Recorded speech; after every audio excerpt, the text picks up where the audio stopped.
देखिए आज हम आप लोगों को बताने जा रहे हैं कि मैथ में जीरो से हीरो कैसे बने। बहुत सारे बच्चे को मैथ से डर लगता रहता है और मैथ का हर एक जीवन में हर एक जगह जरूरत पड़ता है। मैथ से नहीं डरना चाहिए और मैथ बहुत ही आसान विषय है। तो चलिए आज हम लोग आप लोगों को बताने जा रहे हैं कि मैथ में आप जीरो से हीरो कैसे बने। तो मैथ में जीरो से हीरो बनने के लिए आपको कुछ 5-7 पॉइंट हम बताने जा रहे हैं। जिस पॉइंट को आप समझ लीजिएगा तो आपका मैथ जरूर इंप्रूवमेंट हो जाएगा। मैथ में जीरो से हीरो बनने के लिए आपको फास्ट कैलकुलेशन आना चाहिए। मैथ तो सभी आदमी बना लेता है, लेकिन जिसका कैलकुलेशन फास्ट रहता है ना, उसको वह जल्दी बना लेता है और उसका सही भी होता है। तो उसको फास्ट कैलकुलेशन करने के लिए आपको सबसे पहले 1 से 30 तक का पहाड़ा याद होना चाहिए, 1 से 40 तक का स्क्वायर और उसका रूट होना याद होना चाहिए, और 1 से लेकर के 30 तक का जो है वह घन याद होना चाहिए। देखिए आपको बताया गया है बोर्ड पर, इसका याद होना चाहिए। दूसरा है कि दशमलव चैप्टर का अध्ययन कर ले। दशमलव चैप्टर को आप अध्ययन कर ले। दशमलव चैप्टर का अध्ययन यदि आप करना चाहते हैं तो आप दशमलव चैप्टर को सीखने के लिए 5 और 6 क्लास का मैथ में दशमलव चैप्टर दिया हुआ है, उसका अच्छा से अध्ययन कर ले।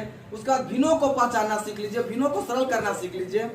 भिन्नों को सरल करने के लिए भी आप 6 और 7 क्लास के मैथ से भिन्न को सरल करना सीख सकते हैं। बोधमास के नियम को जानना सीख लीजिए। बोधमास का मतलब हुआ जो कैलकुलेशन में किसका पहले क्रिया करना है, उसको जानने के लिए भी आपको 6 और 7 क्लास का एक चैप्टर में है, बोधमास का चैप्टर है, उसी से रिलेटेड चैप्टर है, जिसको आप बना लीजिए। उसके बाद है संख्याओं को पहचानना सीखिए। संख्या को पहचानना सीखिए कि कौन सम संख्या है, कौन विषम संख्या है, कौन अभाज्य संख्या, कौन भाज्य संख्या है। संख्या को पहचानना सीखिए।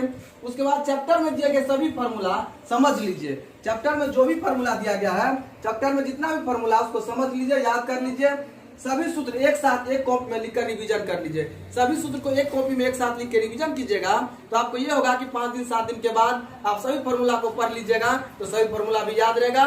और क्योंकि मैथ बनता है फॉर्मूला पे ही, जो चैप्टर पढ़े उसके सारे कॉन्सेप्ट याद हो। चैप्टर सिर्फ पढ़ने से मतलब नहीं है, उसको कॉन्सेप्ट को आप क्लियर कीजिए और कॉन्सेप्ट याद रहना चाहिए। उस याद रखने के लिए क्या करना पड़ेगा, आपको अभ्यास करते रहना चाहिए, जिससे कि आपको दिक्कत नहीं हो।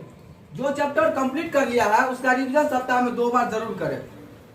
जो भी चैप्टर आप बना लिए हैं, जो भी चैप्टर आपको कंप्लीट हो गया है, उसको सप्ताह में 2 बार रिवीजन जरूर करना चाहिए। ज्यादा से ज्यादा प्रैक्टिस और रिवीजन करते रहे, अधिक से अधिक मैथ का प्रैक्टिस और रिवीजन करते रहे। और इन सभी नियमों को फॉलो करने के बाद आपका जरूर, आशा में पूरा विश्वास है मुझे कि आपका मैथ जरूर इंप्रूवमेंट हो जाएगा।